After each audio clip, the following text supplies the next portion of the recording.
አንድ እጅግ ባለጸጋና ትልቅ የድርጅት ባለቤት በራሱ ፋብሪካ ውስጥ ያለውን እውነተኛ የሥራ ሁኔታና የሰራተኞቹን መብት በቅርብ ለመከታተል ሲል ማንነቱን ይደብቃል። ልክ እንደ ማንኛውም ተራ ሰራተኛ በመምሰልም በፋብሪካ ውስጥ ስራ ይጀምራል። አንድ ቀን በምሳ ሰዓት ወደ ሰራተኞች ምግብ ቤት ያመራል። ነገር ግን በእለቱ የቀረቡት ምግቦች በሙሉ ስጋ የሌላቸውና አትክልት ብቻ መሆናቸውን ያስተውላል።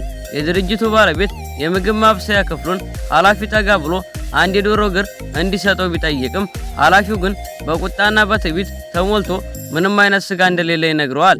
በኃላፊው ሻካራ ባህሪ ተበሳጭቶ እያለ በአቅራቢያው የነበረ ሌላ ሰራተኛ መጥቶ ያረጋጋዋል። አብሮት እንዲመገብም ወደ አንዱ ጠረጴዛ ይወስደዋል። በንግግራቸው መሃል ተራ ሰራተኞች ስጋ ከቀመሱ ረጅም ጊዜ እንደሆናቸው ይረዳል። በዚህ ሰዓት አንድ ያማረ ልብስ የለበሰ ጉረኛ ወጣት መጥቶ አጠገባቸው ይቀመጣል። የምግብ ክፍሉ ኃላፊ ይህንን ጉረኛ ሲያየው ወዲያውኑ በተለየ አክብሮትና በተለያየ ስጋ ምግቦች የተሞላ ሳህን ያቀርብለታል። ሰላም እንዴት ናችሁ ጋይስ? ሁላችሁንም ሰላም ብያለሁ። ቪዲዮን ከመጀመራችሁ በፊት ቪዲዮ ላይክ፣ ቻናል ሰብስክራይብ በማድረግ ወደ ቪዲዮ እንመለስ። የድርጅቱ ባለቤት ይህንን የአድሎ አሰራር ሲመለከት እዚህ ምን እየተካሄደ ነው ብሎ ይጠይቃል። ጉረኛው ልጅም እንደናንተ አይነቱ ተራ ሰራተኛ ስጋ መብላት አይገባውም ሲል በንቀት ይመልስለታል። አብሮት የነበረው ሰራተኛ ሁኔታውን ሲያስረዳ በዚህ ፋብሪካ ውስጥ ስጋ የመብላት መብት ያላቸው የበላይ ኃላፊዎች ብቻ እንደሆኑ ለተራ ሰራተኞች ግን መደበኛ ምግብ ብቻ እንደሚፈቀድ ይነግረዋል። ለሰራተኞቹ የተመጣጠነና ጥሩ ምግብ እንዲቀርብ ከፍተኛ በጀት መድቦ የነበረው የድርጅቱ ባለቤት በዚህ እድሉ ክፉኛ በመበሳጨት ጠረጴዛውን መጥቶ በቁጣ ይነሳል። ይህንን አድሮ የተሞላበት ህግ ማን እንዳወጣውና በጀቱ የት እንደገባ በቁጣ መጠየቅ ይጀምራል። የድርጅቱ ባለቤት ይህንን ህግ ማን እንዳወጣው በቁጣ ሲጠይቅ ያጉረኛ ልጅ በኩራት ተሞልቶ ህጉን ያወጣሁት እኔው ራሴ ነኝ ሲል ይመልስለታል። ይህ ወጣት በዚሁ ፋብሪካ ዋና ዳይሬክተር ልጅ ሲሆን በአባቱ ስልጣንም በመጠቀም በሰራተኞቹ ላይ በደልና አድሎ ይፈጽምባቸው ነበር። ጉረኛው ልጅ የድርጅቱን ባለቤት ማዋረድ በመፈለግ ጥፋተኛ ነኝ ብለህ ተንበርክከህ ይቅርታ ከጠየቀኝ አንድ የዶሮ እግር እሸልምሃለሁ ይለዋል። ነገር ግን የድርጅቱ ባለቤት ሳይንበረከክና ጥያቄውን ሳይቀበል ጸንቶ ይቆማል። ወጣቱ ቁጣውን ወደ ሌሎቹ ሰራተኞች በማዞር እኔን ጌታዬ ብሎ ለሚጠራኝ ተራ ሰራተኛ በሙሉ የዶሮ እግር ሰጣለሁ እያለ ይጮህ ጀመር። ስራውን ላለማጣት የፈራ አንድ ሰራተኛ ሌላ አማራጭ አጥቶ ወጣቱን ጌታዬ ብሎ በመጥራት ይገደዳል። ጉረኛው ልጅ በዚህ ሳያበቃ የስጋ ቁራጭ መሬት ላይ በመጣል ይህንን መሬት ላይ የወደቀውን ስጋ እንስተህ ካልበላህ ከስራ አባርርሃለሁ ሲል የድርጅቱን ባለቤት ያስፈራረዋል። ቁጣውን መቆጣጠር ያቃተው የድርጅቱ ባለቤትም ጉረኛው ልጅ በሁሉም ሰራተኞች ፊት መሬት ላይ ጥሎ በቦክስ ይደበድበዋል። ተደብድቦ የተነሳው ወጣት በቁጣ እየጮኸ የፋብሪካዋን ስራ አስኪያጅ ያስጠራታል። ነገር ግን ወደ ክፍሉ የመጣችው ስራ አስኪያጅ የዚሁ የድርጅቱ ባለቤት ሚስት ሆና ትገኛለች። ሚስትየዋ መደበኛ የሰራተኛ ልብስ የለበሰው ሰውዬ ባሏ መሆኑን እንጂ ጨርሶ የድርጅት ባለቤት መሆኑን ፈጽሞ አታውቅም ነበር። ባሏን እንደ ተራ ሰራተኛ በመቁጠር በባሏ ስም ያንን ጉረኛ ልጅ ይቅርታ ትጠይቀዋለች። ጉረኛው ልጅ ግን ይቅርታዋን ሳይቀበል ያንን ሰራተኛ ወዲያውኑ ከስራ እንድታባረው በቀጥታ ትዕዛዝ ይሰጣታል። ልክ የጥበቃ ሰራተኞቹ የድርጅቱን ባለቤት በኃይል ሊያስወጡት ሲሉ የድርጅቱ ዋና ጸሐፊ ወደ ክፍሉ ይገባል። ጥበቃዎቹ ሊያባረሩት የቆሙት ሰው የድርጅቱ ትልቅ የበላይ ኃላፊ መሆኑን ሲያውቅ በከፍተኛ ድንጋጤ በፊቱ ተንበርክኮ ይቅርታ ይጠይቃል። የድርጅቱ ባለቤት ግን እውነተኛ ማንነቱን ለጊዜው ለሌሎቹ እንዳይገለበጥና ምንም እንዳላወቀ ሆኖ እንዲቀጥል በሚስጥር ያዘዋል። ወዲያውኑም ከነገ ጀምሮ በዚህ ድርጅት ውስጥ ማናቸውም ሰራተኞች በምግብ አዳራሽ ውስጥ እኩል ደረጃ ያለው ምግብ በማግኘት መብት አላቸው። የአድሎ ስራ የሚሰራ አካልም ወዲያውኑ ከስራ ይባረራል የሚል አዲስ መመሪያ ህግ ያስተላልፋል። በመቀጠልም ያንን ጉረኛ ልጅ የነበረው የሥራ ኃላፊነት ዝቅ አድርጎ ጥቅማ ጥቅሙን በሙሉ ይሰርዘዋል። ጉረኛው ልጅ በደረሰበት ውርደት ተበሳጭቶ ለመበቀል በአንድ የቅንጦት ሆቴል ውስጥ ሚስጥራዊ ስብሰባና የግብዣ ፕሮግራም ያዘጋጃል። በሌላ በኩል የድርጅቱ ባለቤት በድርጅቱ ውስጥ የተካሄደውን የገንዘብ ማጭበርበር ጉዳይ ለመመርመር ከፋብሪካው ዳይሬክተር ጋር ሆኖ ወደ አንድ ተባለው ሆቴል ያመራል። ሆቴሉ ደጃፍ ሲደርስ ግን ባለቤቱ እዛው ቆማ ከጉረኛው ልጅ ጋር ስትነጋገር ይመለከታታል። እዚያም የሚስቱ የድሮ የትምህርት ቤት ጓደኛ የነበረችው አንዲት ሴት የድርጅቱን ባለቤት እንደ ተራና ድሃ ሰራተኛ በመቁጠር ማሾፍና መስደብ ትጀምራለች። የድርጅቱ ባለቤት ግን የሚስቱን ክብር ለመጠበቅና አብሯት ለመሆን ሲል እሷ ወደምትገባበት የስብሰባና የግብዣ አዳራሽ አብሮ ለመግባት ይወስናል። ወደ ግብዣው አዳራሽ ሲገቡ ጉረኛው ልጅና ሌሎች ባለሀብቶች እዚያ ቦታ ላይ ያለነው በሙሉ ባለጸጋዎች ነን፣ እንዳንተ ላለ ድሃ እዚህ ቦታ የለውም፣ ሂድና መንገድ ዳር ካሉ ተራ ሱቆች ብላ በማለት ያጣጥሉታል። በባሏ ላይ የሚሰነዘረውን ውርደት የተመለከተችው ሚስትም በሁኔታው ተበሳጭታ ከባሏ ጎን በመቆም ግብዣውን ትታ ለመውጣት ትነሳለች።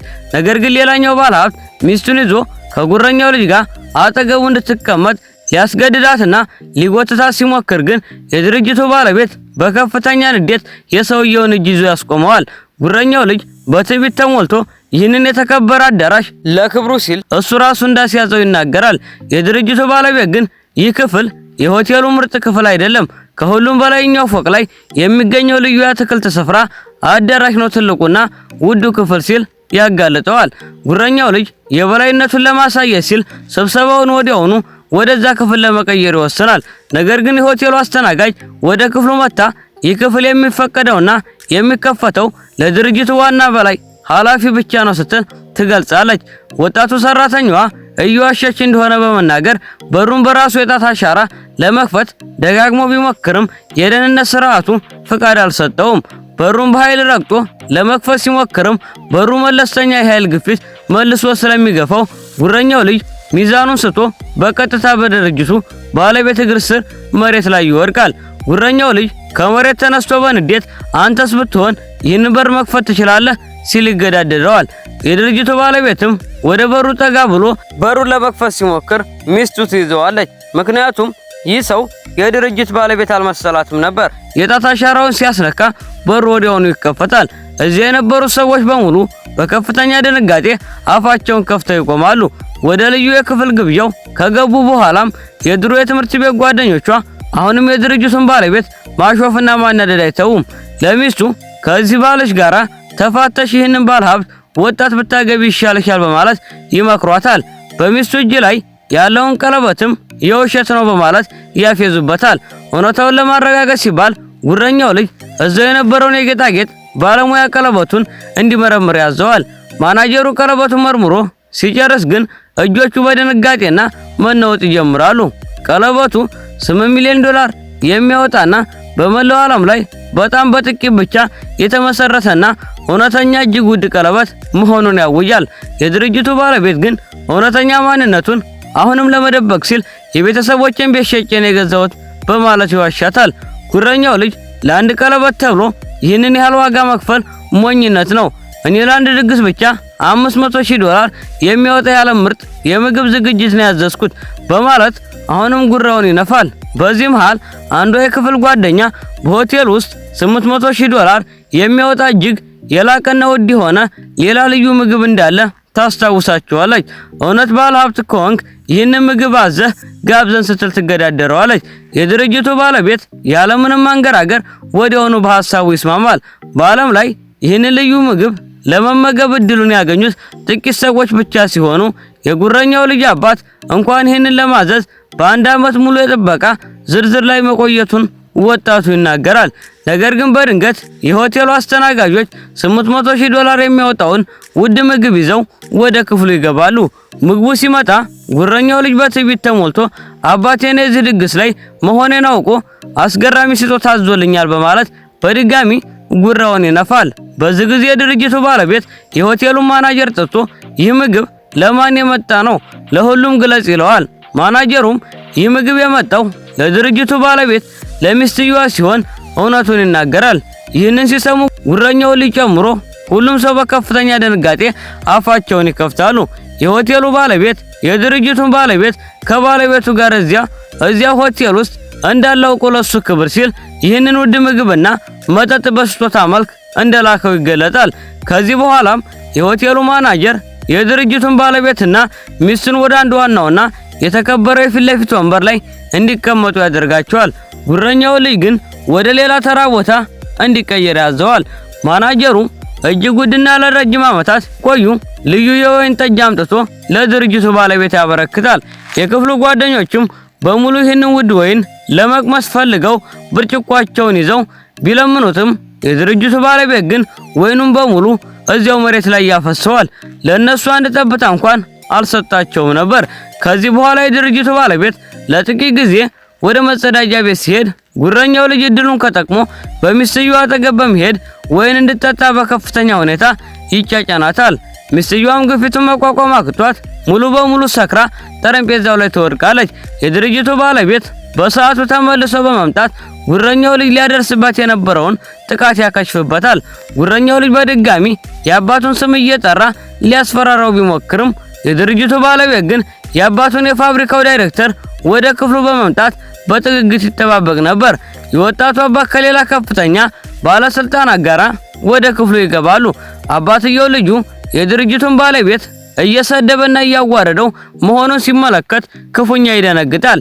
የድርጅቱ ባለቤት እስካሁን ድረስ ሲያደርግ የነበረውን የተራ ሰራተኛ ማስመሰልና ትወና አቁሞ እውነተኛውን የባለቤትነት መታወቂያ ካርዱን መሬት ላይ ይጥልለታል። አባትየው ወዲያውኑ ተንበርክኮ ይቅርታ ይጠይቃል።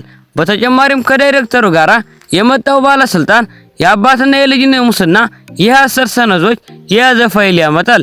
የድርጅቱ ባለቤትም በፋብሪካ ውስጥ ያጭበረበሩትን ገንዘብ በ3 ቀናት ውስጥ እንዲመልሱ ካልሆነ ግን ጥብቅ እርምጃ እንደሚወስድባቸው በማስጠንቀቅ አባትና ልጁን እያለቀሱ ከክፍል እንዲወጡ ያደርጋቸዋል። በመጨረሻም የድርጅቱ ባለቤት የፋብሪካውን ዳይሬክተር የሙስና ጉዳይ በዝርዝር እንዲያጠራና እንዲያጸዳ ከእንግዲህ ወዲያ በድርጅቱ ውስጥ በታማኝነት እንዲሰራ ትዕዛዝ ያስተላልፋል። ፊልሙም እዚህ ላይ ይጠናቀቃል። ቪዲዮ ከተመቻችሁ ላይክ እና ሰብስክራይብ ማድረጋችሁ እንዳትረሱ።